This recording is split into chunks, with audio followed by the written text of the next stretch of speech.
mais tu deviens agressif contre lui. Mais t'es pas agressif, t'es si tendre et doux, si doué, tout doué, dans la grande douceur de l'amabilité et des règles de civilité, haute civilité. Ah tiens. mais y a même pas ngeen di toog ba ay avocat jóge France xaw ma yéen ngeen toog état wu Sénégal war a lijjanti benn sénégalais bu ñuy wax Madiambal Diagne mu nekk ca France waa France di leen këyitloo mais yónni seen ay avocat ñoom ñu ñëw Macky Sall bi ngeen def mandat d'arrêt non avocat yooyu ñëw di leen këyitloo seen biir capital ngeen toog daan tontonte jëlal merci pour la parole. Abbas. déet bàyyil Abbas ñëw. man maay ñu. waaw. dëggulul lii. dëggulul lii wax balaa moo ne. Le Sénégal est trop sérieux pour qu'on fasse du cirque. Lui, il peut le faire, nous, on ne le fait pas. C'est trop sérieux. S'il fait de la politique, il n'a qu'à faire de la politique ailleurs, mais qu'il ne s'amuse pas avec nos institutions. Nous avons un président prédateur qui est à la tête d'une entreprise mafieuse. Et je pèse mes mots. Et il va rendre gorge, parce que demain, il sera jugé, condamné, et il va en prison, il le sait. Parce que, je vous le dis, les Sénégalais le savent. Dans l'affaire Mittal, notre préjudice était de 2500 milliards. 2500 milliards. Il a accepté de transiger à 80 milliards. Il a fait perdre à notre pays 2420 milliards. Quelle est la contrepartie? Nous le soupçonnons d'avoir reçu de l'argent. Nous le soupçonnons. Nous n'en avons pas la preuve, mais les faits sont tellement graves que les faits indiquent qu'il y a de la corruption derrière. Nous enquêterons. Et s'il s'avère qu'il a pris le plus petit franc, il ira en prison. Et il sait qu'il va aller en prison. C'est pourquoi il veut coûte que coûte, quoi qu'il arrive, gagner. Mais il ne gagnera pas. ma pose fii Pa Ousmane pare ci wax ci kii mooy kan. Amadou Sall. mooy kan. ancien ministre de la justice su Wade. avocat Macky Sall. avocat Macky Sall. avocat Macky Sall léegi. moom moo wax lii. tey moom moo toog di défendre Macky Sall ban réew la ñu ne. yan kilifa la ñu amoon démb. jërëjëf Abbas ku nekk ñuy woon boppam. jaajëf. benn kilifa dafa ni ma Abbas na nga fexe ba sa kàdduy démb. na dépôt te méngoog sa jëfu tey. sa jëfu démb na méngoo te dépôt ak sa kàdduy tey. kii moo taxaw tëj lu Macky Sall moom.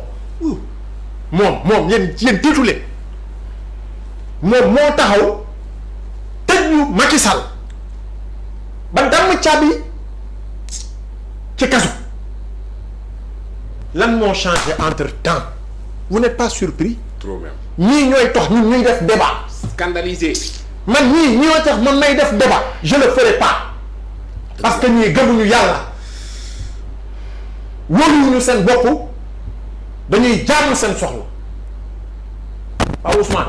jàllal ci leer. réew mi dafa am fu mu toll réew mi dafa am fu ñu bëgg jëm réew mi dafa am foo xamante ni dafa am ñu yor seeni mbana di waaj bés bu rafet tey laa la koy wax. mbana cin soccu ñu ngi defaru pour l'échec de ce régime mooy groupement yii ngay dégg ay avocat wu Macky Sall ba jógee France nan la tudd. maître sûr. incertain il n'est pas sûr de lui il est incertain c'est maître incertain kii du dara. En France il ose défendre quelqu'un qui a détourné l'argent public à hauteur de combien de milliards il le défendrait lui en France. maître incertain. c'est qu'il n'est même pas cohérent lui. Quel est le citoyen européen qui ose détourner le bien commun public nga ñu may la en circulation libre tonton wax ma. dinañ tontu après. non bul ma tontu dama la laajte rek. non ma yegg rek. kii comme ça ngeen bàyyi ba après ma wax. Pa Ousmane. Le projet de Pastef et de tous les opposants actuels qui s'autoproclament ba ci ñenn ñi nekk ci suñuy ci biir presse bi c'est l'échec de ce régime ci nu mu gën a gaawee on ne leur laisse pas le temps de dérouler xoolal plan de redressement dañ ko yëkkati rek ñu commencé génn lu ne ñu dugg ci lu ne ñu xalaat lu ne ñu yàq du ñu bàyyi sénégalais yi dégg fu ñuy bëgg a jëm ak ñun tey l'enjeu c'est quoi Macky Sall dafa am dara luñ ko toppee depuis semaine bële ba tey ci loolu la ñu nekk Macky Sall fàtte na nit ñi waaye Macky Sall fàtte na nit ñi waaye kii dafa doy 12 ans nga téye nit ñi pamti leen kallee leen ñii ñàkk ci seen bakkan ñii dee si ñii tumuranke si ñii torox si entreprise yu baax yi yëpp nga dugal leen ana poste vraiment ana Sénélec ana compteur Woyofal yi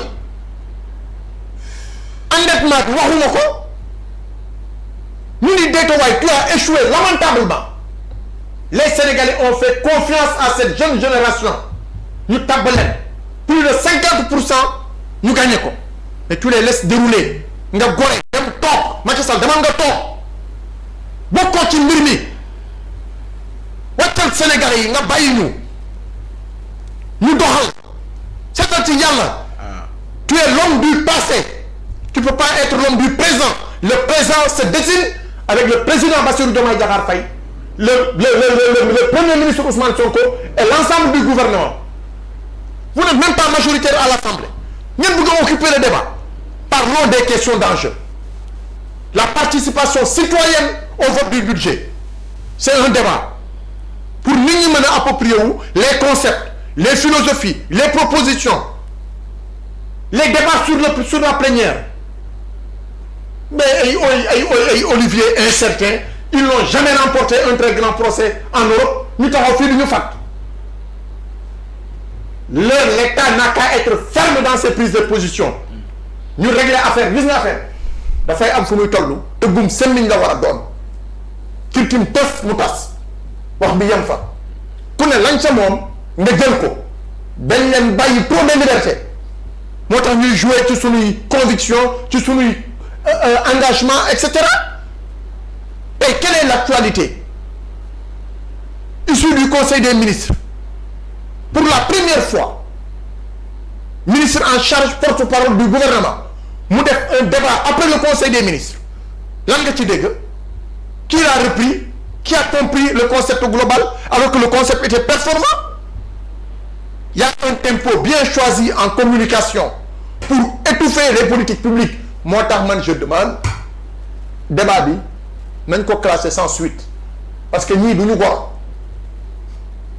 man dama leen ne du ngeen gor parce que seen kaddu yi démb déppoowul du nag méngoowul ak seen jëfu tey du ma wax ci yéen vraiment vous appartenez au passé ne vous conjuguez pas au présent may leen ñu jàmm. D'accord, alors fekk na le ministre Abdourahmane Sarr daral FMI soutenabilité li nga xamante ne